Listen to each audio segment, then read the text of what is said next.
at some point. Yep, there it is. See? Okay, and very exciting. Very All right, there we exciting. are. Okay. Vacuum cleaner in the background. Yep. Awesome. Jeez. From all the cleaning I do around here. Oh yeah. You talk about what I do. No, you do a lot. I All do a right. lot. I freaking absolutely freaking do. Woo-hoo. All right. Well, Okay. okay, we're going. We're going. We're going. Yep. I'm Morning. relatively impressed that we're actually relatively close to being on time today. I can't complain. No? No, not at all. Nice. All Make sure right. there's nothing earth shattering on my phone before we get started here. And yeah, off we go. All right. Yeah, No, it's that too was it's too bad that it wasn't like we were saying a little while ago. The weather's because it's nice today. How because I know. yesterday was freaking cold at Heritage. I know. That was a daring and dangerous situation with the Yep. cold. Morning, Noel. Morning, James. Oh, good afternoon, James, because James is over in England. So We gotta get to England sometime. I know. We're gonna talk about that a million times. Okay. Anyway, so what's happening with you? Bright-eyed, and bushy-tailed after a late night at the mine last night. So I'm No, impressed by. I'm impressed by you. I'm very it was a impressed by fun you. night. Morning, Bill. Morning, Frank. Frank said happy 163rd to the Battle of Prairie Grove. Yes, 163rd anniversary of Prairie Grove today, which is the episode we just released yesterday on Friday. That was a very timely episode, Mary. Yep. Very impressive. We did that well. No, that was good. We'll get into it here in a second, but it's kind of coming to that slow period now. You get Hmm. Prairie Grove's going on. You got Fredericksburg. Murfreesboro, Fredericksburg. So then Yep. so it's good though. And I like December 7th, Pearl Harbor, yeah right? yeah that is Pearl Harbor. Um, like I said earlier, another day that Ben Affleck ruined, Yeah. but that's okay. Yeah, no, it's just big history day today, big Yep. history day overall. So it's I don't think I Frank. don't. I'm sorry. No, no, go ahead. I was going to say I'm surprised that there's not more. Like yesterday, there was some World War II stuff we saw in town, but there wasn't a lot of Pearl Harbor stuff. I didn't notice. No, and I mean, we again, we're just in kind of the bubble where we were all day. So Frank said, great episode this week. Well, thank you for that. He said, I now see General Hindman as Joe Pesci's character in Goodfellas. That's That's what he. exactly who he is. That's what he was. He was. Hyman's an interesting fellow because he's a. I mean, what he's probably 5'1", 5'2" at most, little, right? Yeah. Or is like we like to call fun size, right? Yeah. I don't think he And was a fun person. no, but he was the guy you go to at the bar and he gets in a fight every single time, and Yep. he just an angry guy. And Yep. the thing, as we get going here on Prairie Grove was he was looking for a fight. He was really, Yep. really wanted to fight. And then when he had the opportunity to, he just peed down his leg. He just Yep. choked. And he's certainly not the only guy who's ever done that Hmm. in history, obviously. And the parallels to Joe Hooker with Chancellorsville are pretty similar. Yep. Um, but I mean, he could have it. It's not like he was going to end the world here if he won that battle, but they would likely would have held all of Arkansas. They would have Yep. been able to push into Missouri, and they could have, in Missouri, when we talked previously about some of the Missouri battles, we talked about Days of Yore and other Yep. episodes. Um, Nathaniel, Lyon and those guys. It's all the beef and all the supplies. That would have been another Shenandoah Valley for them for Yep. food. Hmm. So that battle was huge in the big picture. People don't really study Prairie Grove because why would they? It's a relatively small battle, Yeah. but it's one of those battles we've talked a lot about where it has those big implications Hmm. to the big picture. Yep. And so that's why that's important. And Hindman getting literally kicked out of the entire state of Arkansas for losing this battle, Yep. and that's how he ends up with Braxton Bragg and back with Claiborne again. And yeah, so interesting guy, no question. No, we might end up doing a whole episode on him. I know we talked a lot about his life, but one thing we didn't talk about, we talked about the beginning of his life leading into the Civil War, right up to pretty much Prairie Grove, and then what happens to him after the Civil War. We could do an episode about him because he does fight at, battles like Chickamauga and all that, and I don't think he's at Franklin, is he? Who's that? Hindman. Is he at I don't Franklin? no, I don't believe so. No. I think no, because he ends up he kind of disappears for a while, and I don't believe he was. And put me on the spot with that one. I don't really know, to be honest. I don't think he was. Um, I should remember that though, but I just don't remember. I'm tired. But he was somebody who I think his mind was go go go, but his body he wasn't he was a guy who was over his skis. Yeah. You know, and for all the people the over aggressives, the people we talk about, guys like John Bell Hood, for example, Yeah. he was aggressive, but he had the stones to do it. Yeah. You talk about Peachtree, and you talk about all these things, Franklin, Spring Hill, all these battles that he did. He wanted to fight, but Hood did it. Whereas Hindman, when it was nut cutting time, right? Yeah. He he choked. He just did. Yeah. He call like it is, Yep. Frank said he visited Arkansas this year and he got to visit both Prairie Grove and Pea Ridge. Great museums at both places. Yeah, in Prairie Grove, I haven't been to Prairie Grove, but it's not far from Fayetteville, which was Yeah. U of Arkansas is. So there's a lot to do in that area.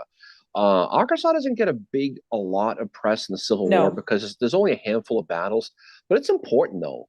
Oh, it is. It really really is, and and so when you're looking at the big picture and the Trans Mississippi, which has Yeah. always been the middle child of the Civil War, Yeah.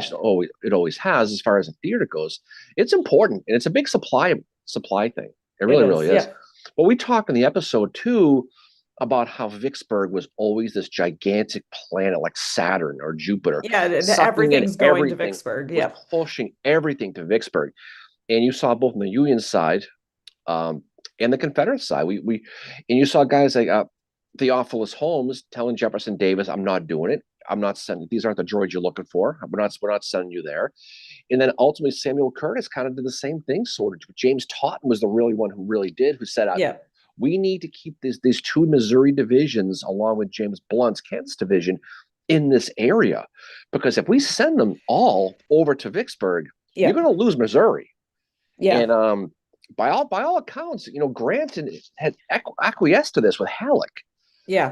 So yeah, but it's funny when you look at this stuff and how it all kind of plays us in today. So Yeah. yeah, so that's the scoop of that. I don't know. Yeah. And Hindman is buried in Arkansas in Helena.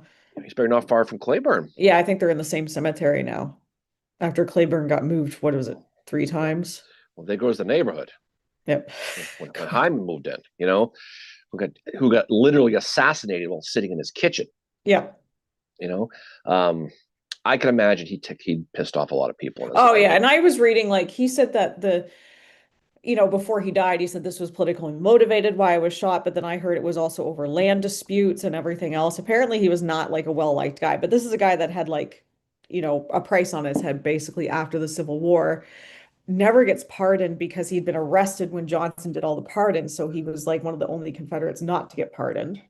Mm-hmm. Well, yeah, there was a lot. We talked specifically about these other guys who left and went to Mexico and things like that too. But it's good. Yeah. Oh, Jeffrey said, "Good morning, Civil War Breakfast Club. Checking in from sunny Boston. Proudly wearing my Bills gear, walking around the city today." Oh, that's okay. Some people will probably apologize to you and say, no. The weather looks good in the city. The weather looks good here today too, actually. Yep. James asked, "What happened to Heron?" What happened to Heron? Yeah. Oh, he lived out the war. He didn't get killed. He just he fought as one of those commanders in the Missouri divisions. But most of these guys lived the war. There was only for the most part, Black was the only one who really got killed. Yeah. For these guys, and no, not Black. McFarland. Samuel McFarland was the only real commander who was killed at this battle. Most of the guys lived on. Yeah. But the thing about it though is you look at the Union Army out there, and it just seemed like that was kind of like where all the misfits got pushed. Yeah. Like we talked about James Blunt, for example, who was certifiably insane. I mean, this is a guy who probably would have spent his life in prison if it wasn't for the military. I mean, he was a hardcore abolitionist on the same vein as John Brown was. Yeah. He was with Brown in Kansas. Mm-hmm. And when we talk about Potawatomi here in a few weeks, well, I'm sure Blunt will come up again. But a lot of these guys, they just you don't hear about them because they kind of are pushed on the corner. This is the uncle at the Christmas table you just don't talk about. That's what some of these guys were. But they were good though. Both Heron and Daniel Houston Jr. were people who aren't historically A-list names, yeah, but they did their job out in that area. And they lived the war and they lived their lives. They moved on. But some of these guys are just fun studies. Yeah. I think Blunt's a great study because he had these weird idiosyncrasies. He had that one quote. He had that one quote where he says, "Any officer who parts his hair in the middle is not worthy of commanding in the field." That's so weird. And little things like that. He's got a little Boston Corbett in him, Yeah. minus the vanilla nut taps. Yeah, cutting off his You own, know. castrating himself. And I know he hated George McClellan with a Yeah. passion, and that's not exactly a short list. That's when you made the joke he must be related to Stephen Sears. Well, yeah, well, Sears probably maybe that's what it was, but he you look at them, but when the time came to fight, what Blunt did ultimately without orders was leave that Cane Hill, if you know the area, and work his way towards Prairie Grove because he knew roughly what Hindman was doing. He sniffed it out. He was good. Yeah. And he arrives right at the nick of time, very similar when A.P. Hill arrived at Antietam. Here comes James Blunt. And now for that, it's going to turn the tide of the battle, which was basically like waves back and forth and back. That the whole battle was like that. And if Hindman, who had close to 9,000 guys when he arrived, had pushed forward and he attacked Herron and then he attacked Houston and then went back to get Blunt, he would have won that battle and he would have opened the door to Missouri. Yeah. And that's why Prairie Grove is important because it's one of the great what ifs in battles because I think if more people would study Trans-Mississippi, and again, you're talking Pea Ridge, you're talking about Elkhorn Tavern, you're talking about Prairie Grove, you're not talking about Virginia where there's a battle on every single exit in the highway, but it's important in this different interesting characters, no question, Trying to put him down here. Of course, he wanted to be picked up. Oh yeah. AQ said, "Good morning, Mayor Darren and Mosby from sunny Rockport." AQ said, and she said, "He looks like he's got his winter fur." He does. Yes, our cat bulks up in the winter. James said, "Cheers, love the Trans-Mississippi tennis match of a battle. Could have played running up that hill in the background." Yeah, I mean that's the thing about that is it's almost like a ping pong game or what's the game everybody's playing now? Pickleball? Remember that? I don't understand that. Frank also said someone in Northern California has a sick sense of humor, saw a freeway exit named the Hood Franklin Road. Well, that's a road to disaster. That's interesting. I mean, California, that's what a lot of those guys ended up out there. Some of those dudes, Rosecrans ended up in LA. Yep. He played the troubadour, tried his chance to be in the hair bands of the 80s. Did he? No. What the hell's wrong with you? Yeah, Nikki Sixx and Vince Neil and Rosecrans. Did a band together. You did a meme one time that was Civil War guys' Motley Crue. Yeah. It was Warren.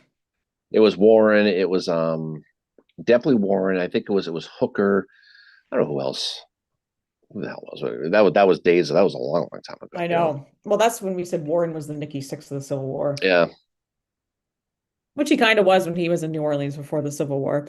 Yeah, and last Sunday was the anniversary of Franklin, so that would have been the 161st anniversary of Franklin. And I think they were doing like an encampment there this weekend as well. There was a Union regiment that was camping out there, so that's pretty cool. And then Pea Ridge is having its reenactment this weekend, I think, because one of our friends, our friend who owns Maryland Sutler, is down there selling his wares down there.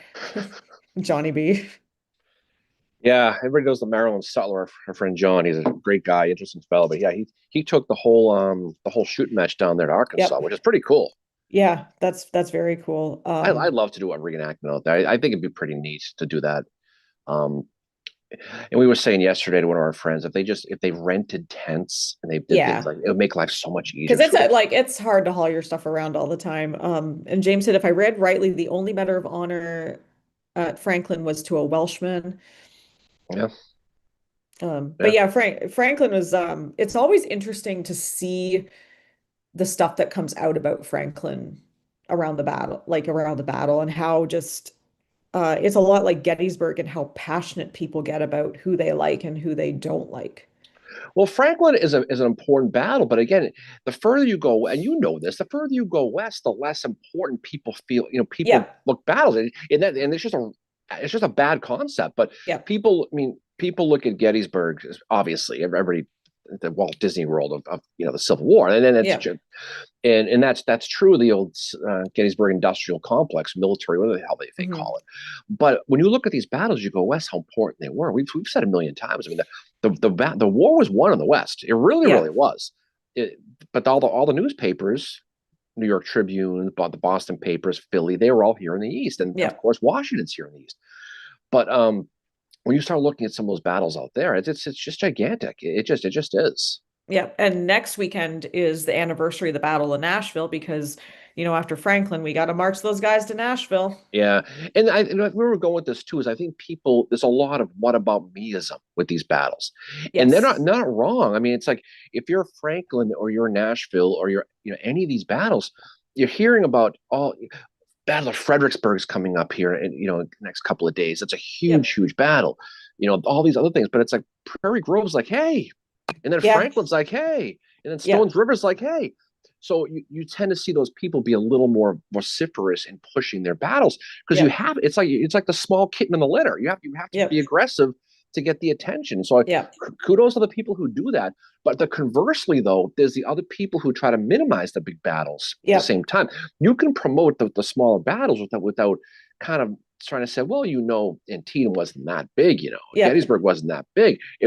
So you can you can do both ways. But I think I think we've said many times Franklin was a gigantic battle.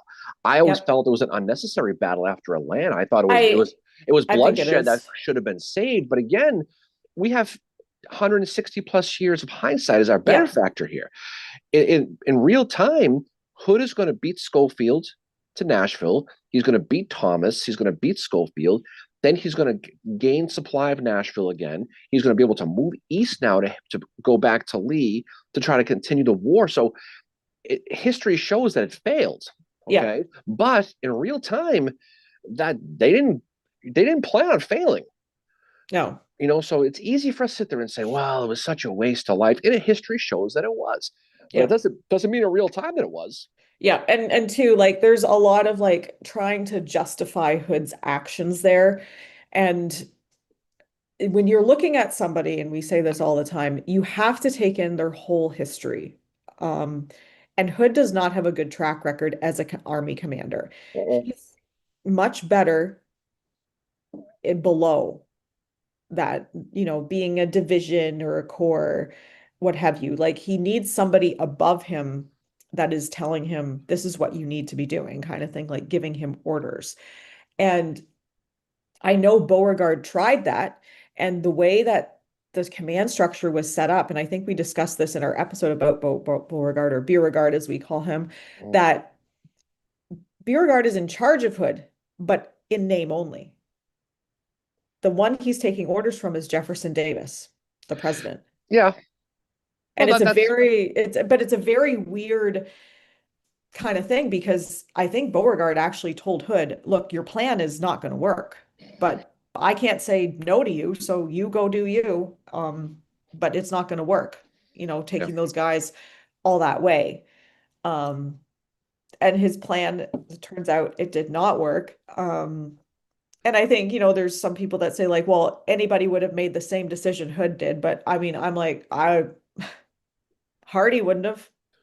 I mean, you can't have it both ways. You can't No. sit there and say, well, anybody would have made that same decision. You just because you don't know that. I mean, No. I mean, it's unless you're Miss Cleo, and she knew everything, Yeah. right? There's no way in the world you could possibly know that. And yes, people can speculate, and you can sit there. You don't need to see you don't need to see the wind to know it's windy out. I get Yeah. that concept, but at the same time, you can't be one of these people who says, well, anybody, Hardee, Beauregard, would have absolutely done it. Yeah. Maybe they would have, but you can't be this absolute black and white when it comes to No. history because you don't friggin' know. No. Despite what you think you know, despite who you look up to, what they think, there's no facts with this. No.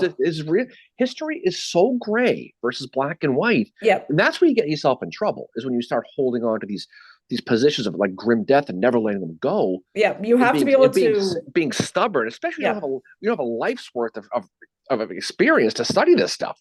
Yep. And to the other thing as well is, Hood is writing in his memoirs years after the Civil War, justifying his actions at Franklin. And the one thing with that is, first of all, it's years after the war. Hmm. Your memory's not going to be quite the same. You're remembering it how you remember it. And the other problem I have with taking Hood at his word is the fact that there are six guys that are not around to say, no, this is not how it happened. Because I think if you could talk to those six guys, Claiborne, Straw, Adams, Gist, Granbury, and I'm sure I'm forgetting one of them, Clever. that Claiborne, yeah, they would have probably something to say about it. That, True, but they might have said, look, under different circumstances, we could have won this. I mean, yeah, just very, very rare. I mean, except for a couple of circumstances in history, most people don't sit there and say, "Well, that was stupid. We never should have done it," because yeah, they want to be aggressive too. But you never know what the situation was. Franklin was a bloodbath, yeah, and Schofield had his men ready. Guys like Opdyke were right there at the point. They yep, were defending that bridge so they can get across the bridge to Nashville and repair it, so they can get over there back to Thomas. yep, And obviously Hood's plan was to prevent that meeting. But at the end of the day, you're going to be aggressive, but it's that's why you do history though, because you can debate yep. these things and see what's on their minds. And you Um, have to be open to debating them because you have to hear the other side of it. And like, I mean, you unlike know, Lee at Gettysburg initially after Pickett's charge, and he changed his plan, he changed his mind a couple of yep, weeks later, or even Hindman here at Prairie Grove, very rare are you going to see a commander write down, "I screwed this up." yeah, And Hood wasn't going to do that. no, Nothing against Hood, most of them wouldn't have. I mean, James Longstreet. I mean, you read his memoirs.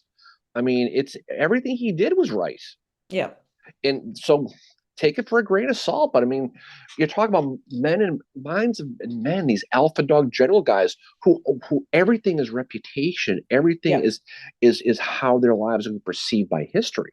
yeah, So it's you can't blame Hood for sitting there going, "Yeah, I screwed that up."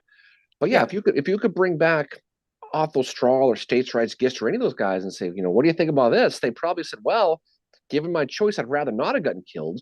But I think we had to. This was yeah, the only place we could attack. We had to do it to prevent yeah, Schofield from crossing. So who knows? But yeah, but sitting there and say anybody absolutely would have done this, didn't do that, especially when your primary source is a relative of the person.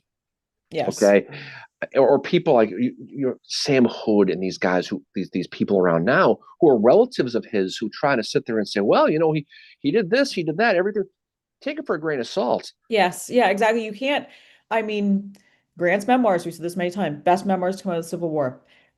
Grant is writing for Grant. Grant is Yeah, not going to put himself down. It's the same with Sherman. You can't, if you read Sherman's memoirs, you're never going to learn about Pickett's Mill.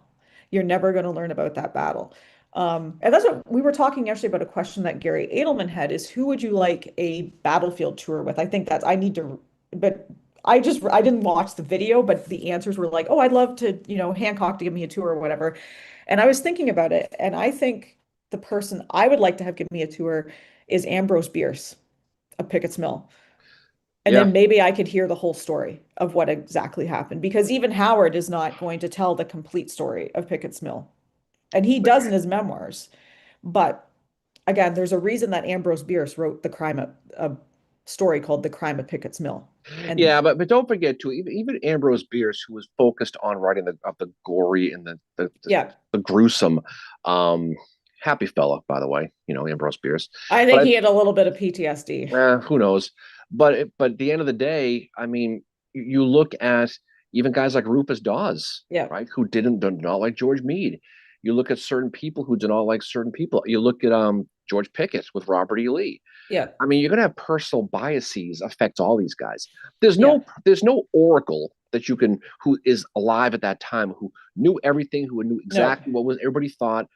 So I always go back to Abner Smalls, his memoirs, on the road to Richmond, where yeah, he goes for the most, in paraphrasing, for the most part, everything he used people talked about in that period, they heard yeah, from somebody else. They didn't experience it themselves no, because you're dealing with the smoke and you have the battle right in front of you.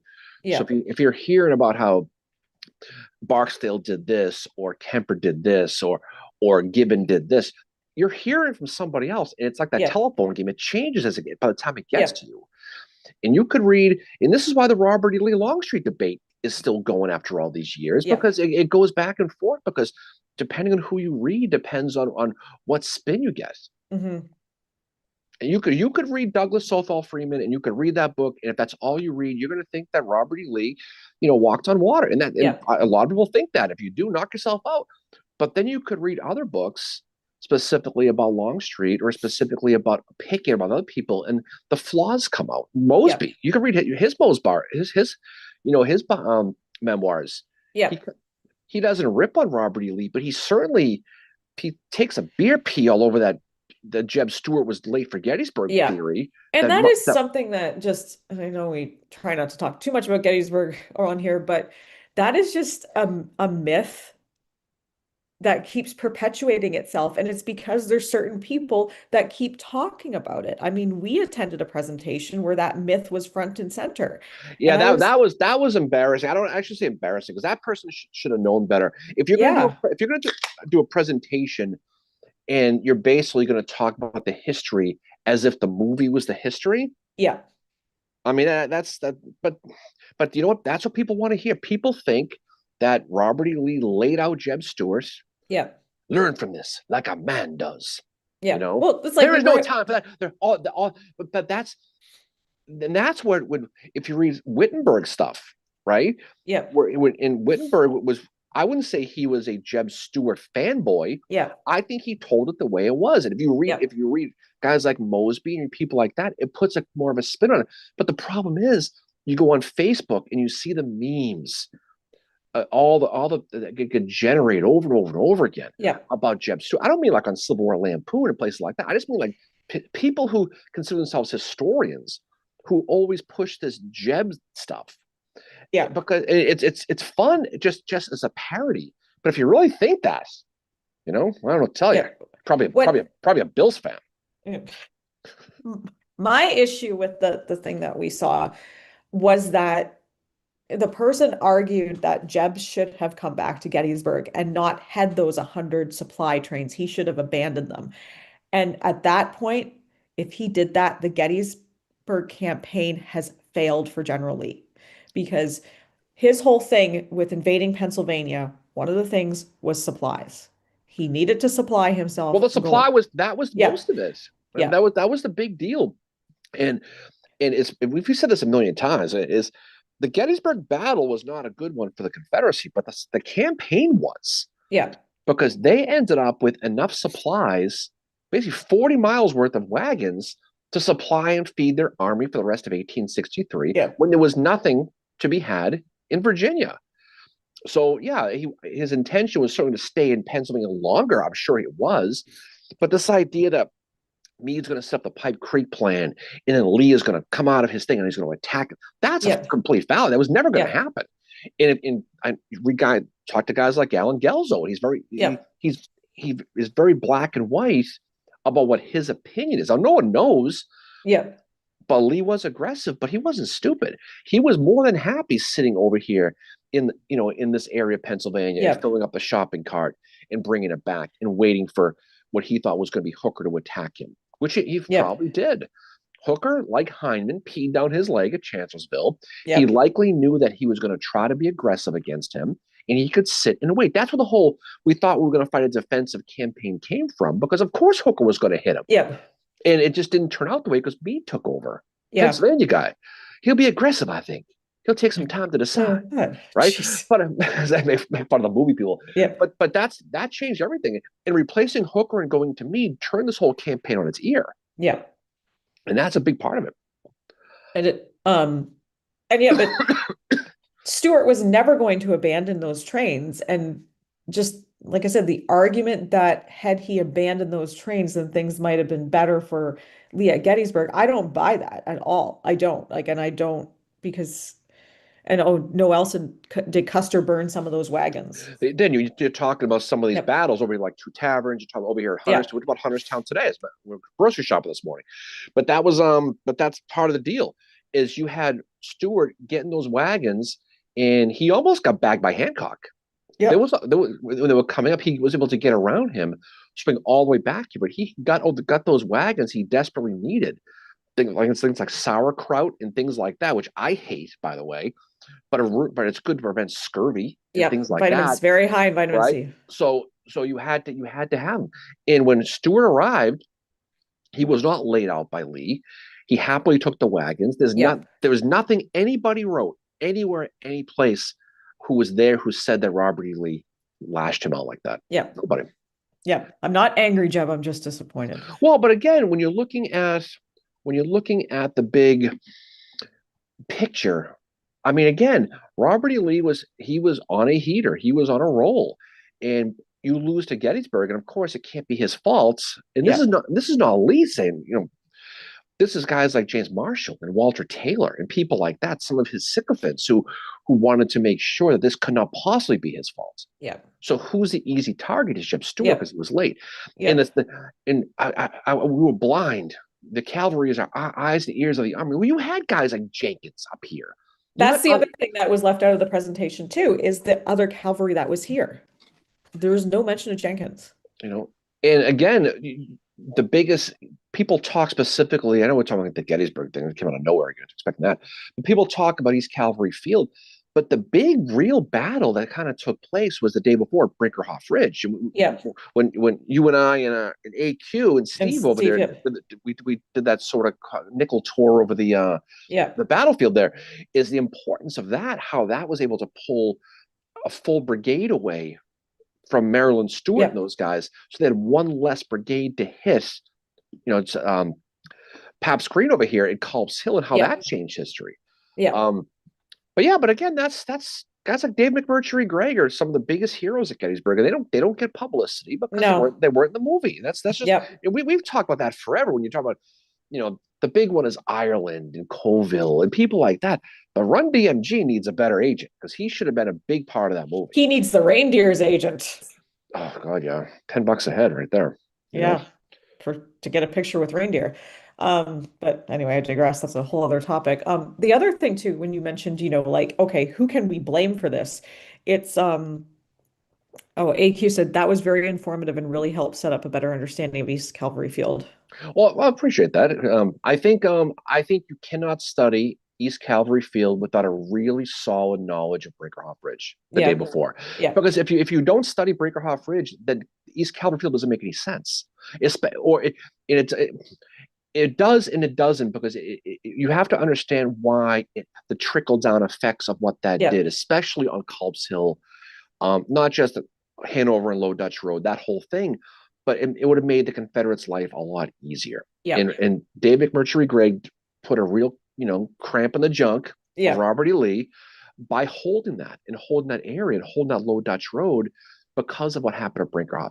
Brinkerhoff's on private property, so you can't visit it. But if you're going up Hanover Road, you're heading towards East Cavalry Field, just after you pass Benner's Hill, you pass the Lady Farm, you go a little further up, and you'll see a sign on the left-hand side.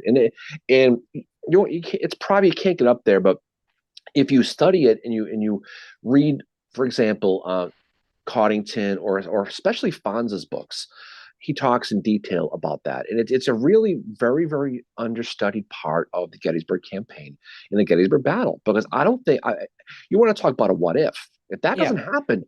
It's not a leap of faith to imagine that Culp's Hill falls, because there's only so many. I mean, don't forget too, the Confederates got they got the lower Culp's Hill. Yeah. They just couldn't get past the breastworks. And if they had one more brigade, especially the Stonewall Brigade, there could have been a different story. And then the whole thing unfurls to the Union. So there we go. Well, the whole thing with blame that happens at Shiloh with Lew Wallace, who are we going to blame for this? And they pick Lew Wallace because, like Stuart, he's seen as being late. But when you really look at it and you look at the motivations behind it, and it was Rawlins who did it. And that's one of the reasons I don't like John Rawlins at all. He is up there with Jefferson C. Davis for Union guys that I don't like. Jefferson C. Davis and John Rawlins, because John Rawlins is such an opportunist. And I know people that love him, and it's like, good for you. But I don't like him. And it's, partly because of what he did to Lew Wallace. um, he became a scapegoat. Mhm. Well, again, it goes back to, all of Wallace and all these guys. Everyone's looking for a scapegoat.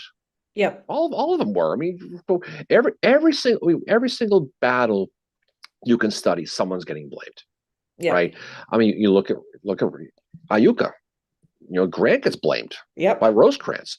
You look at all these; it's always someone's fault. I mean, think about it. It's no one ever loses a battle. It's always someone's. It's always someone's fault, and, Yep. that's human nature.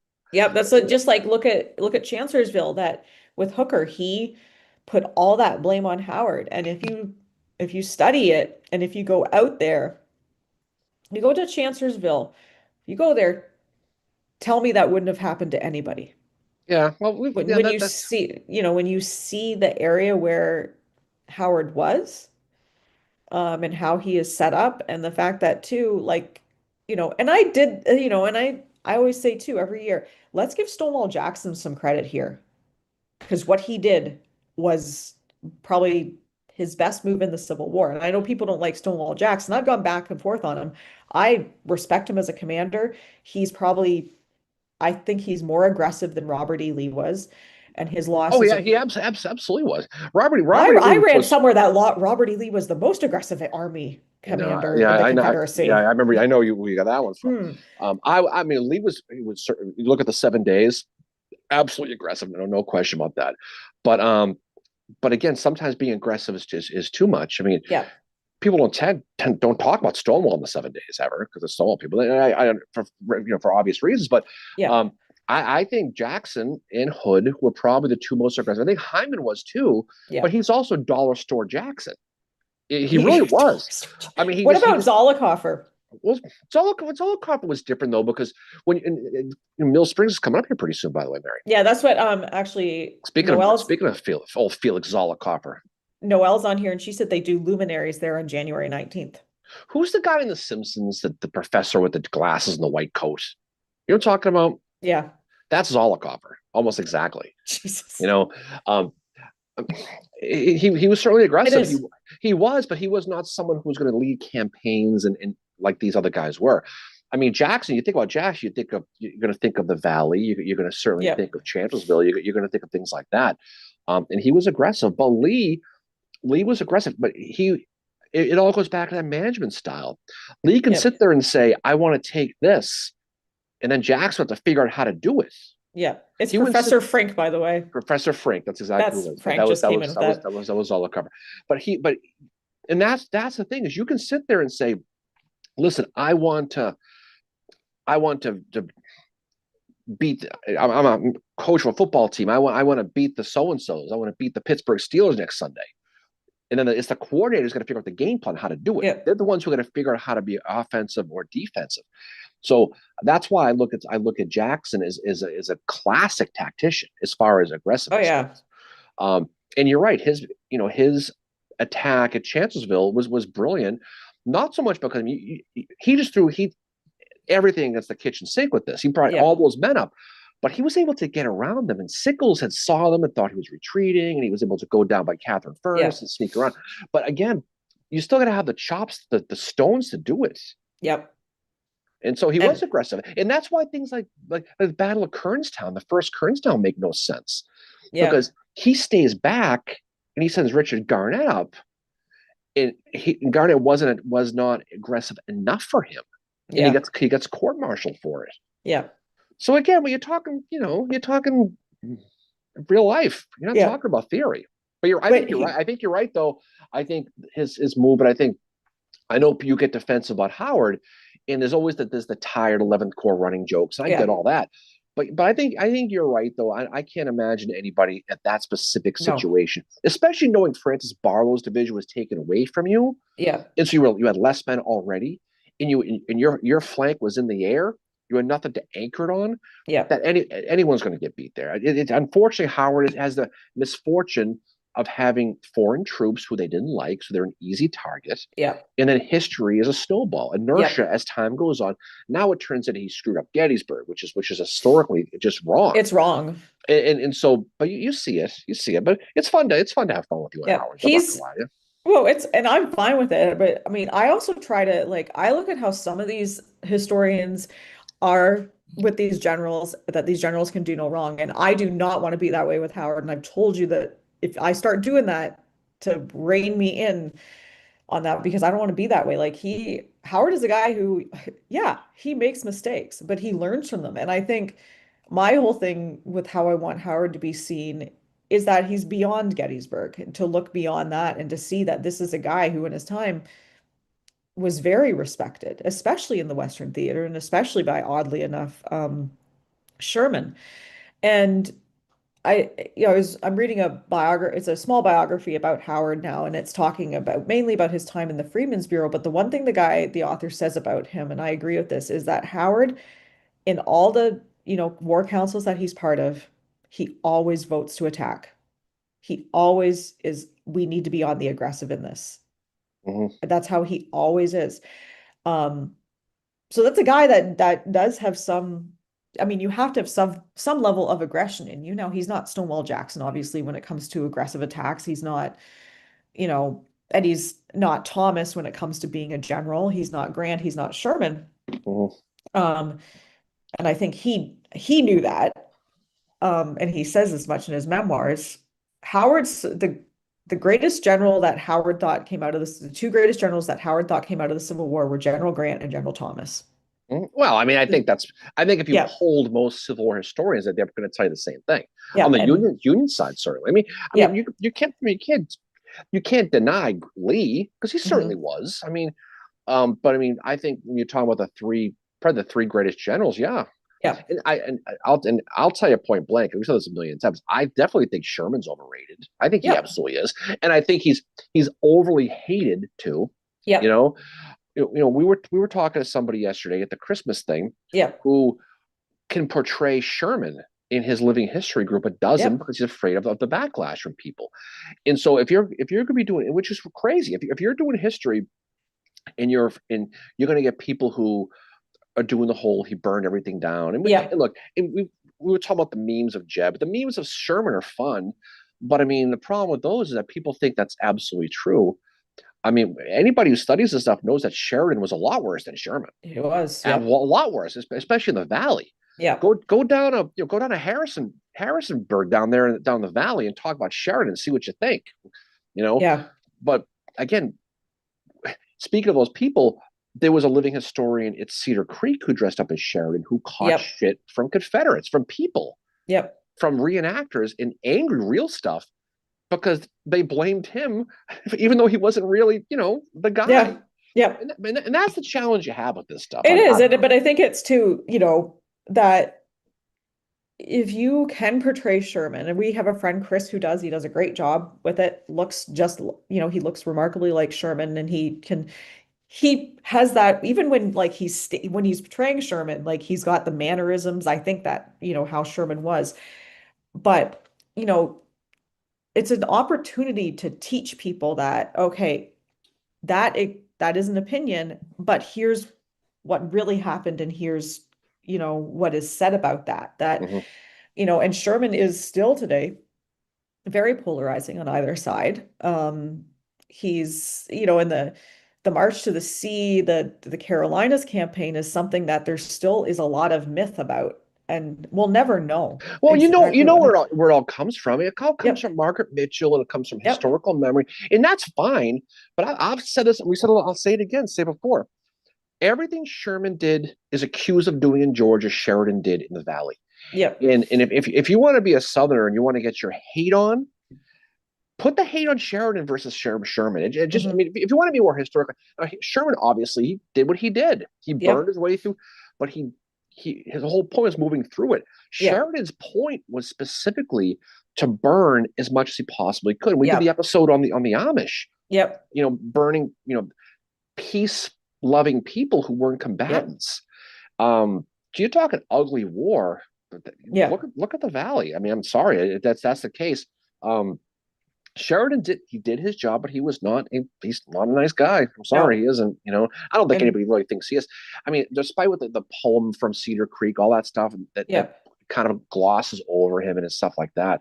Um, we talk to Gouverneur K. Warren about Sheridan. Oh, that's one of the reasons I don't like Sheridan that You much. I know, mean, I'll study him and I like studying him, but I don't like him as a person or as a like as a I think Sheridan is overrated as well, like as much as Sherman is. And I mean, Sherman is still we're saying he's overrated. We're not saying he sucks. It just means you know, he's not as a good of commander as what Sherman makes himself out to be. And even, again, going back to Howard in his memoirs, Howard even says that. He says Sherman could draw up a great battle plan, but man, when it came to execution, you know, like Pickett's Mill, yeah. Well, I mean, Kennesaw comes to mind certainly Kennesaw, too. yep, You know, but that everyone has their strengths and weaknesses. He was obviously great at reading maps. He had a photographic yep, memory. He had all that yep, stuff. But at the end of the day, everyone's good at something and not good at other. yep, And you mentioned overrated. That's absolutely true, because there are people who will look at anybody in the world with no flaws at all. You yep, know, you can make a case that anybody's overrated, anybody, right? yep, But to your point, doesn't mean they suck. It just means that people are looking beyond their yep, foibles. They're looking at, and you see that a lot with Lincoln. You see that a lot with Lee. You see that a lot yep, with Jackson. Any pick one, you know. yep, I mean, I'll tell you right now, in this, whatever, how you gonna react to this, the most overrated band in all time is the Beatles. They are. It yep. doesn't mean they suck. It just means that they're held to such a standard that they put a lot of shit out, a lot. Oh, they Okay, did. Yeah, the White Album is not right. that good. But that doesn't mean that they're not a good band though, and they're not one of the most important bands in music history. But there are Yep, people here who look at certain things and like they're infallible. And those are the yep. people those are the people you kind of have trouble with when you deal with them, especially on history, Oh right? yeah, yeah. And James asked me how would I feel about someone portraying Rollins. I'd be fine with it. I think that's great. Like we need like he's one that there should be someone portraying him. Absolutely. I'm not against anybody portraying just because I don't like somebody doesn't mean I don't want them to portray them, but I think that would be interesting, probably interesting to talk about. And then AQ said for many that are overrated, they're underrated, like Barlow is one of them. Is what she says. Yeah, yeah, and there are underrated guys, and those are the guys that don't get studied as much. Like, and there's underrated battles too. Like Prairie Grove is a small battle, doesn't get talked about a Mm-hmm. lot, but it's still an important one to study. And, I think there are people here in Gettysburg that think Gettysburg is the most important battle to happen. And, you know, there was a quote in the newspaper recently from somebody that said, um, Philadelphia, paraphrasing, Philadelphia was where America began and Gettysburg was where America was saved. And I cringed at that because I'm like, okay, well, first of all, America began in Boston. That's just my opinion. And Actually, secondly, Antietam saved America. Again, it's my yeah. opinion, but and there's also this someone once said to the most important battle in the most important small town in America. And I'm like, okay. Well, I mean, there's nothing wrong with that, but there's a lot of, and that's all opinion though. I mean, certainly factually speaking, I mean, Yep. um, Bunker Hill is obviously all that stuff is huge, and Yep. Joseph Warren would have been the first president of the United States if he didn't get killed. Yep. And by the way, He would anybody, that he would have. I know we're all Civil War nerds on here, but anybody who has not watched Ken Burns' American Revolution, highly recommend watching it. It is so good. It is so detailed. Um, you know, I've only heard one bad opinion on it and whatever, but I'm really enjoying it. We still have to finish it, but it's very, very good. I'm enjoying it as much as I enjoyed the Civil War. And it's something, the American Revolution is something that's, good to have a knowledge in, especially right now with the 250th coming up for it as well. But it is very, very good. But yeah, I mean, Gettysburg is an important battle, but it is not the battle that saved America. No, and that's people. I would agree with that. I think but you can make the case. I don't think there. There's always that question. What do you think was the? I mean, I think Antietam was the most important, but you could. There's so many turning points. I mean, Oh yeah. you could make all kinds of different points with this stuff. And the underrated stuff is, AQ mentions Barlow, and she's right about it. I mean, the 61st New York doesn't get a lot of mention in Antietam. You hear a lot about a lot of Irish Brigade, Yeah. right? You hear a lot of people like the Israel Richardson. You hear a lot about that. Yeah. Hear a lot of Gordon. But that's why you study this stuff, because Yeah. you want to keep people alive and tell their stories with this stuff. Yeah. Oh, and Bill Hammond agrees with you. So talk about underrated individuals, Joseph Warren. Well, yeah, Joseph Warren. I mean, again, he's a guy who He likely would have been president, right? he would have been George Washington. I mean, George Washington, as great as he was put in there because Warren got killed. That's not Yeah. just that's fact. He was. So how does that is it Warrenton, D.C. if he survives? Who the hell knows, right? Yeah. But his death at Bunker Hill was on June 17th was absolutely horrific as far as that goes, and was so early. That's the great what if in the Revolutionary War. Mm-hmm. Yeah. But, no one cares the Revolutionary War here, anyways. Well, I did say to watch Ken Burns' Rev War series if you haven't yet. It's awesome. Did you know why, by the way? That's why the area code for Boston is 617. Really? Because it's June 17th, Battle of Bunker Hill. Interesting. Did not know that. That's why they did that. Wow. Now you know. Now you know. And so a few comments here. AQ said, I think Monocacy was one of the most important battles. I would agree with that too. It's not really studied too much.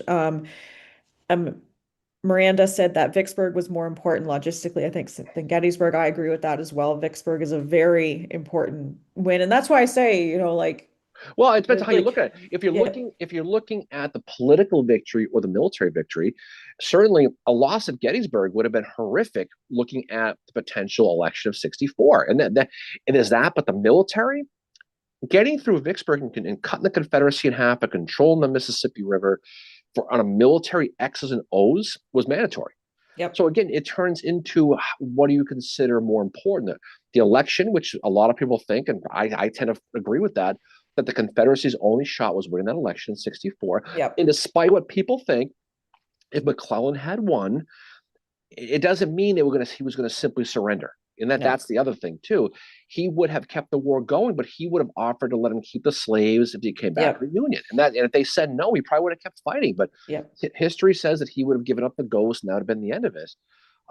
Thanks to people like Stephen Sears. Yep. Yeah, and it's unfortunate. And I mean, not saying Sears is not important to read. You still need to read Sears, but just keep in mind where he's getting his opinions from and all that.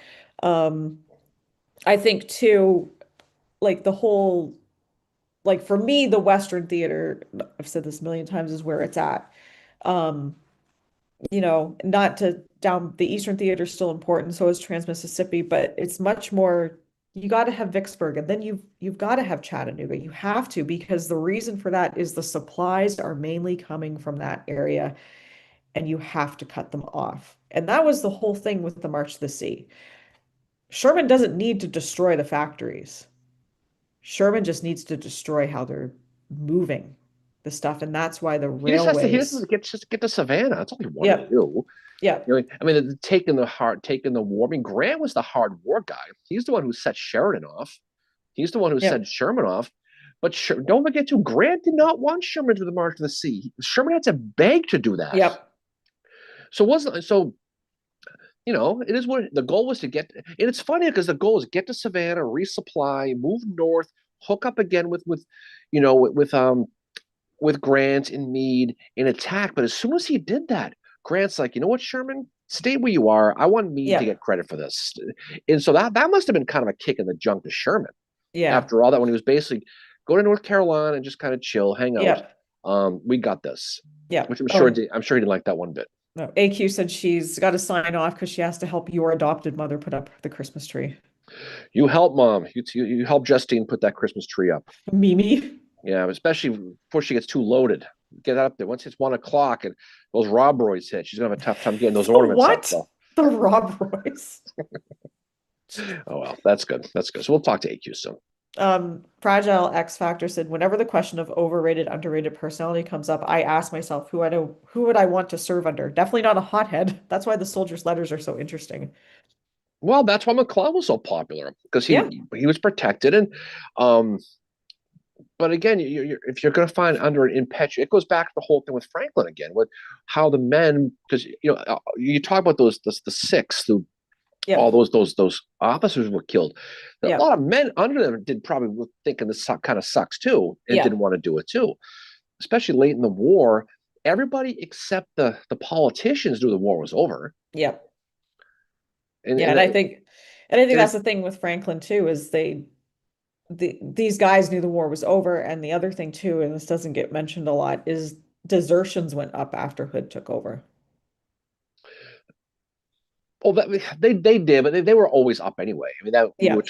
we had Pete Carmichael on that time a Yeah. couple summers ago. He wrote that entire book, War for the the Common War of the Soldier. Common Soldier, and they talked about Lee's basically having the execution set up because of the people Yeah. leaving, Yeah.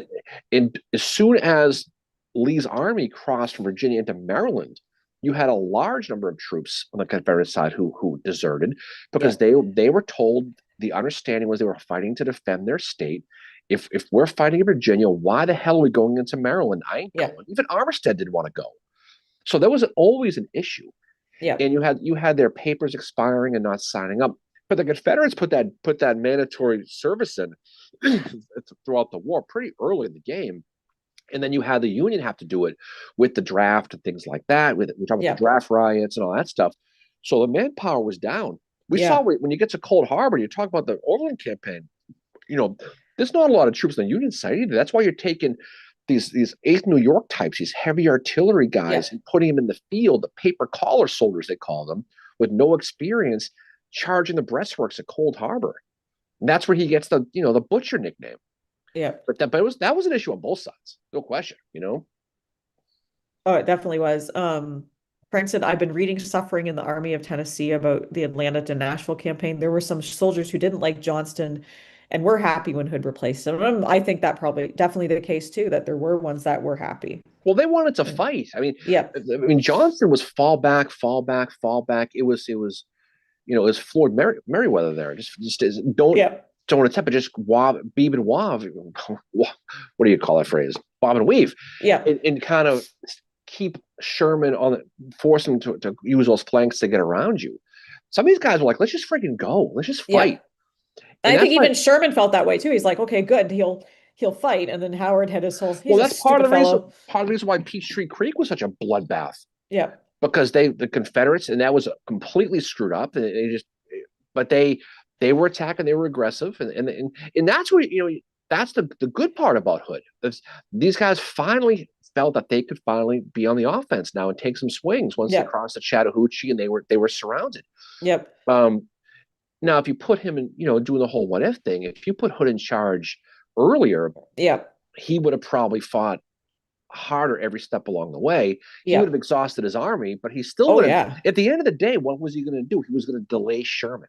Exactly what Johnson did, Yep. except he would have lost more lives, probably.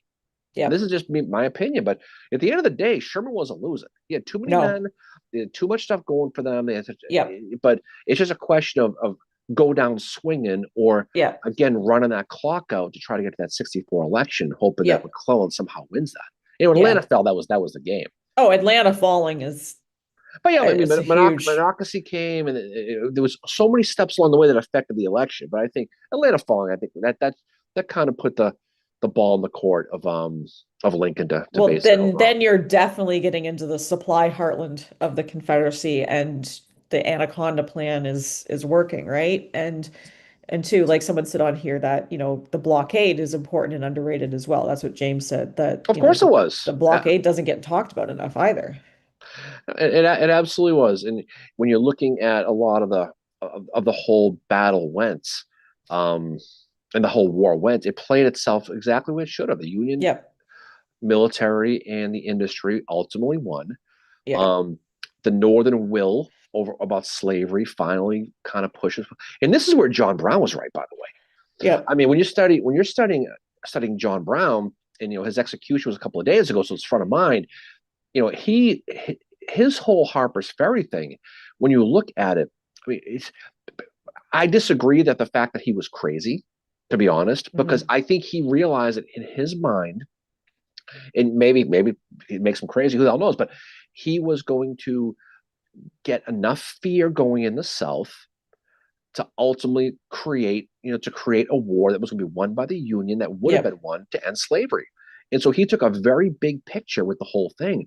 And when you're looking at the Secret Six and all that politics about that went on with all the financing that went into it. I mean, when you look at the actual battle that took place at Harper's Ferry, he was defeated not by Stuart and by Lee Mhm. and by Tolliver. He was defeated by the locals Yeah.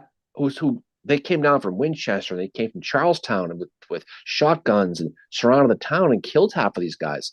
By the time Lee got there, they were pinned to the engine house. They were done.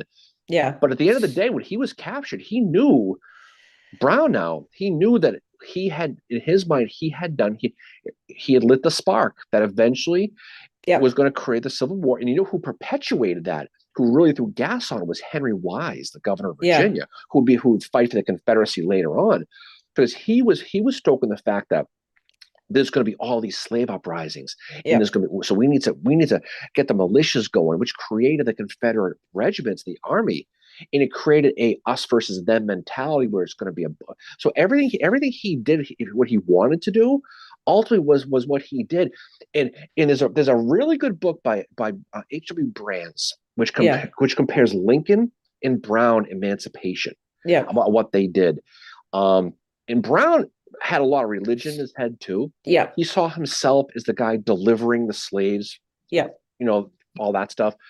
He's a fascinating study, whether you like him or you hate him. Yeah.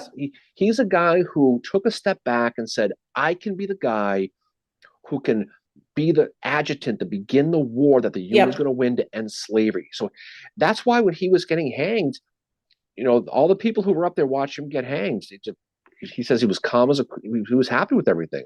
Yeah. Um, and that quote you see about the whole this war, this country will not be free of slavery without Yeah. blood. That whole quote that always gets quoted. The perception is he gave that speech on the scaffold. He didn't. That No. was that. It's a fun story. So when he was getting led out of the jail to be put on the wagon with his coffin to be taken over to be hanged, Mhm. the guard asked him for his autograph. Wow. So he goes, sure thing. And he wrote the whole note that you see, that quote signed to John Brown, gave it to the guy. Wow. And that's why the quote exists. And that was his final missive he sent. But it was all because the guard asked him for a signature. Interesting. I did It, not it's know just it's that. just it's That's just a, it's just a strange yeah. history. But we'll do a little bit of Patawanami here in a few weeks, and Yeah. we'll do the Harpers Ferry raid in the fall when it comes to October again. But it's there's so many. I'm of the belief, and I think a lot of people are, that if it wasn't for John Brown's raid, the Civil War would have been later. He Yeah. definitely, because of, not so much because he got everybody fighting. What he did was he kind of galvanized a lot of the Unionists in like Boston, in New Yeah. York, and places like that before New York kind of flipped and went the other way. Yeah. But he really got the paranoia going in the South, especially Yeah. Virginia, that this was going to happen. Because you talk about like Nat Turner's Rebellion, 1831. That's was 40 years, 30 years before, but the ghosts of that are still being told from their grandparents, these Yeah. people, of what the hell's going to happen. You Yeah. got Bloody Kansas that happened just a couple of years before that. So there's this raid that's going to happen, this overthrow that's going to happen, and it formalized these local militias, which became the Confederate Army. Yeah. So it's such a fascinating history. And I know he's toxic for a lot of people, but whether you're He is, and but I he's don't a know why. Like, I mean, I was raised to like my grandmother really liked John Brown, and she told me all about him. He was the first historical figure I ever learned about. You know, yeah, that's absolutely true. she And used to sing his song all the time. I mean, some of the darkest people, John Brown, John Wilkes Booth, people like that, you study them because it's important to study them. Just because. Yep. And Yep. it doesn't mean you sit there and you're whatever, but but I think if you read Brand's book, especially Horowitz's book, Midnight Yeah. Rising, if Yep. you read that book, it is such a fantastic insight into the psychology and the big picture game plan of Brown. Yeah. Absolutely. And Casey Jones has a question. Casey Was Jones, this the old Celtic coach. Holy Yep. crap! Was the Civil War funded in part by introduction of income tax? Well, that's the story. Is the initial income tax was there's always been taxes, but the initial income taxes was put in place by, and people go back and forth with this, but was Yeah. put in place by Lincoln to fund the war. Yeah. But even that's debated because there's always been some kind of tax. Yeah. Yeah. James said everyone in power quotation marks was urging Lincoln to compromise as well. During the war. Yeah. Oh, yeah. I mean, he only got, it's funny, he only got elected because John Brown created such a fuss in the Confederacy Yeah. that the Democrats went, they wanted to go not out crazy each other, but out be Yeah. aggressive against slavery, Yeah. pro-slavery, that Yeah. it alienated a lot of moderate Democrats, created split the party into two that Hmm. allowed Lincoln to get elected. Yeah. So you can even look at Lincoln's election thanks to John Brown. Yeah. I mean, that's not a leap of Yeah. faith with that's true because it really spurred a part of that party at the time we need to really clamp down on protecting slavery. We got to think about the secession stuff. Yeah. Everybody in the North is an abolitionist. Garrison, Douglas, all these guys. And by the way, how does history change if Frederick Douglass is at Harper's Ferry like he was supposed to be? Yeah. He's sitting over here in Chambersburg up the street with him and John Brown. And Douglas says, you know something? I hear your plan. I like it. Yep. I don't think I want to do it. This Yeah. sounds like this might suck. So Yeah. he was supposed to go because he doesn't go. How does that change history? Yeah. Right? Wow. Yeah. That's a big what if right there. Yeah. Um, the Blue Jackets said happy Sunday from the Reading German Christmas market. No seagull sighting yet. You shop with Siegel, Yeah, I shop with seagull. we had the Christmas thing here in Gettysburg yesterday, and I don't know. I mean, there was a lot of people. I guess we got to meet a lot of cool people who came over and Yep. said hello to us. That was fun. But I'm sorry, the Hot Mess Express truck Yeah, that I'm like, next to the doped up reindeer who you get to take yep. a picture with for $10 a pop. Yep. It wasn't very. It was supposed to be a Victorian type thing on Steinway where we were. Yeah. Aside from us and a couple of reenactors across the street, The there guy with wasn't fluorescent pants.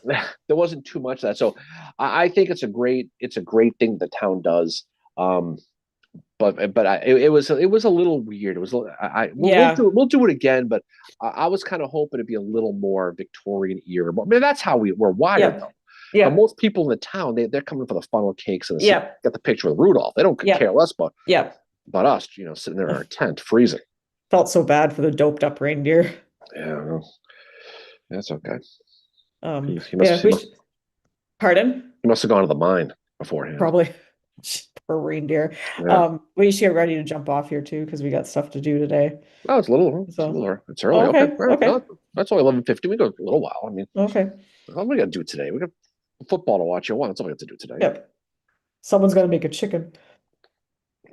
That's the struggle. The struggle is real. Real. But I think I love the idea of looking back at beginning points and kind of like seeing the tremors and how it leads to the big Yeah, things, right? and that's why it's important that we're going to do these episodes about John Brown as well and talk about him because he is a huge part of the Civil War, even though he's not alive.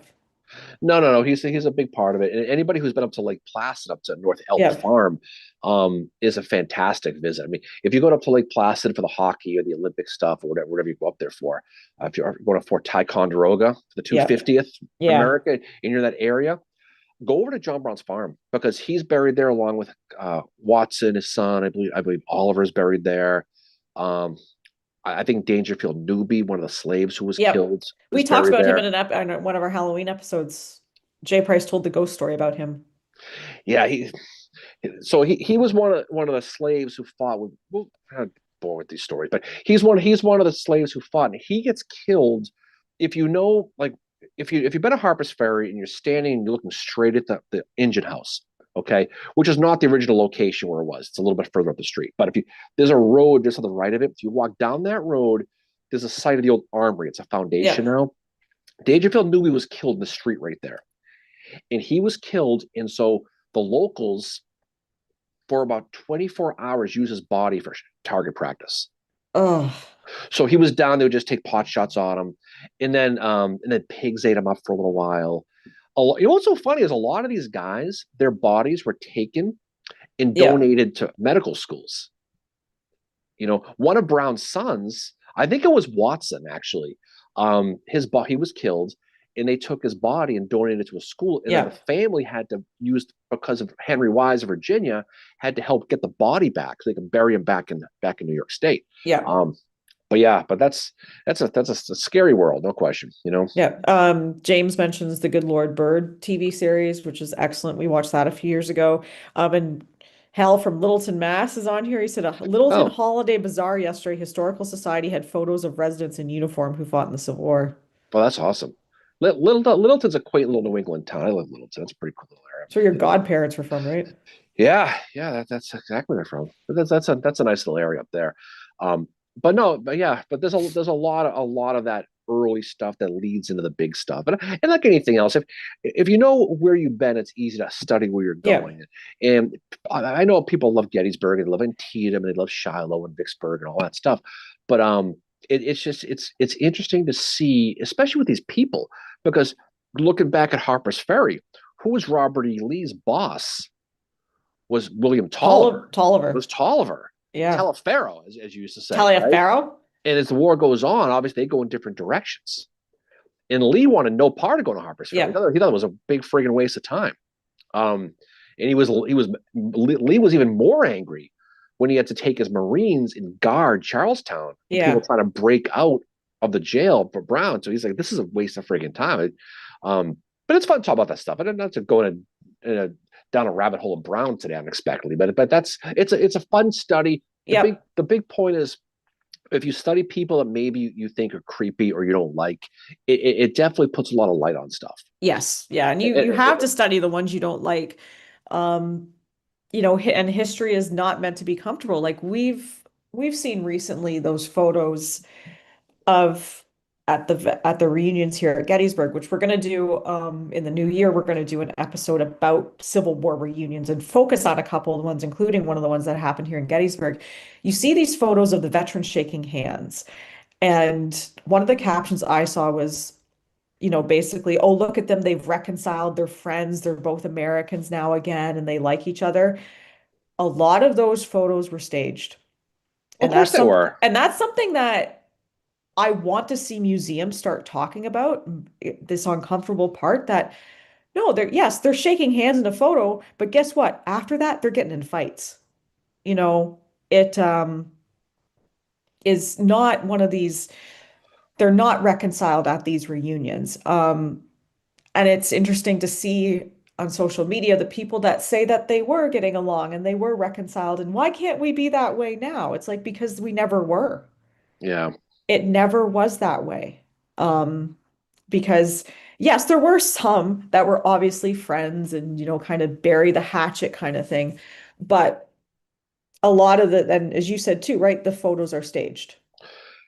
Well, I mean, they weren't all hating on Yeah. each other, but at the No, same no, that's what point, I just said. They're not all hating on each other, but but the picture with going over the stone wall and stuff like that. Yeah, I mean, some of these guys that they didn't like them, and no. that's human nature. Yeah. Some of them did, but not all of them didn't. But I think that the feeling that this big kumbaya, and FDR says, the blue and the gray and all that stuff. Yeah. And there's still people today who hate the other side. Going Yes. back to the war. So That's why I say, like, when people say like, oh, why can't we get along like they did back then? It's like because they never did. How it is now is how it is back then. And that's why, because you've got some veteran on either side telling stories to his grandkids about how things were, right? Those stories get passed down, and whatever biases are in them are going to get passed down too. Um, Frank mentions it's interesting that you don't see a lot of USCT veterans in the reunion photos. no, I mean, again, some of these dudes, they want no part of it. I mean, some did. I mean, we Yeah, repeat ourselves with this, but it's it's just human nature. I mean, yeah, there are baseball players who still hate the opposing players from playoff games from 10, 20, 30 years ago. yeah, Imagine one of these guys shoots your brother, yeah, and now you meet him at Gettysburg, and suddenly you're going to sit there and high five and come in, have a feed pajama sleepover party like we had last night Yeah. with Dave Jenkins, right? Yep. Yeah. And well, Hal said my great grandfather, a Gar member, ensured his high disdain passed on to his children and great grandchildren, and that's happening on both sides. Um, what was I gonna say? There, there's stories of them getting in fights here Well, against. my great great grandfather was starved to death in a Florence stockade. I mean, I'm over it, but again, it's when Yep. you look back and think about it, you can see how people would have problems with people, and so. But again, you should always try to be nice to people and try to look Yep. beyond stuff. And death does theoretically absolve everything. That's the old saying. Yep. Um, but you can see all these people would have issues, especially when you're here at Gettysburg and you're fighting against somebody, and you know that that guy's regiment attacked and killed some of your friends. They should, I mean, whatever, it's Yep. And yes, there were soldiers who were friends and generals who were friends, like Longstreet and Sickles, Howard and Hardee, um, Howard and S.D. Lee. Howard was friends with a lot of them, and a lot of these guys were friends. They remained friends through the war, um, but they were just fighting against each other. So they weren't really enemies. Like, I mean, I guess on paper they were, but it's just the reunions are something that I think, again, in this post-Civil War, need to be studied too, to see how these attitudes were and how they have continued on to this day. of But you know, but I do want to see museums start telling what these photos actually were, that it's not a no, reconciliation. no, I know, but I think the big picture though is I think the country, I mean, ever since 1865 has been trying to Yeah, move on from this, right? You don't want to keep pulling the scab. So if no. they say that there was a big, pillow fight, they had a good time, they played Twister, and everybody had a great time at the reunions. Um, that's the big picture. That's what you want to do. You want to move on from it, and obviously the country has not moved on from it. Yeah. I don't think it's any surprise to look at certain things and realize that the shooting might have stopped, but some of the attitude's still there. Oh yeah. So Yeah, they're still there today. of course, you're going to try to soften it down a little bit, but Yep. that's that. But that's the American Civil War is very unique in a lot of different ways because Yep. it was more of a sectional war versus a traditional Yep. civil war. The country and Lincoln did try to really reconcile. There was no Yep. mass hangings. I mean, there's only a couple of hangings that took Yep. place. Henry Wurst comes to mind, Yep. certainly. The conspirators comes to mind, but Lee, Jackson, not Jackson, Stewart. None of these guys got Yep. hanged. No. Stewart either he got killed too. I'm sure Yep. some of these older guys who survived, Yep. but they wanted to move on from it, and that's where Lincoln was very thinking, good foresight on his part. If we hang Jeff Davis, or we hang Stevens, or we hang Yep. Lee, it's going to cause more pain. It's also going to create martyrs. Yep. And again, going back to Brown, it's why Henry Wise thought a little bit about giving him life in prison instead of hanging him Yep. because The martyrdom. of what Yep. ultimately did happen, because he did become a martyr. He absolutely did. Yep. Yep. Luke mentions that he really loves seeing the Gar reenactors at Remembrance Day. Yeah, they were cool. The Gar, remember the Gar walked by us? Yeah, that was neat because you don't usually see that. Yeah. You'll see people like us. They dress up in the uniforms, they march, Yep. and Soldier Boy. They want to play war, but but to see the GAR was really neat because my grandfather back in the day when I was a young kid, back in a million years ago, he used to tell me that he remembers as a kid seeing Civil War soldiers in parades, the GAR guys. Hmm. And you see the pictures, the old timey pictures with the Ken Yep. Burns thing, and they looked a lot like them in the parade. Yeah. No, it was really cool. Miranda mentions the basis for Going with the Wind. Margaret Mitchell listened to her grandfather and his friends telling war stories. She is quoted, "I didn't actually know we lost the war until I was 8." Yeah. And that's the type of thing that they're growing up with. Is those kind of stories. And it's the same stuff, that I would hear from my grandfather as well, like his World War II stories. And from my great uncle who was flew a bomber over Germany and dropped bombs on people. Like he, you know, Yeah, my grandfather would refuse to tell me any of his World War II stories. Unfortunately, he was at no. Battle of the Bulge, and his friends would get together and they drink whiskey and talk about them. But I ask about, he would never say a word about him. No, Never, not a my word. my one grandfather who died before I met him didn't say much about him at all, and I only found out he was involved in a concentration camp liberation when my mom and I watched the episode for Band of Brothers, and she said your grandfather did that, and I was like, oh, and I said this explains a lot Yeah. Well, I mean, it's a why he didn't want to talk. no, it's a scary world. Absolutely is. Yep. Um, but yeah, but we'll jump up here in a second. But I think it's neat to look back and like we were saying over again, it's neat to kind of see the genesis of a lot of these things and a lot of these battles. I mean, even the war. Yeah. I mean, you can go back a million different reasons for the start of the American Civil War, but again, seeing a lot of the attitudes towards the freeing of the slave uprising Yeah. was a huge part of it. It just was, especially in Virginia. Yeah. Um, so I mean, I know people have their different opinions about what caused the war. What was this? It wasn't that.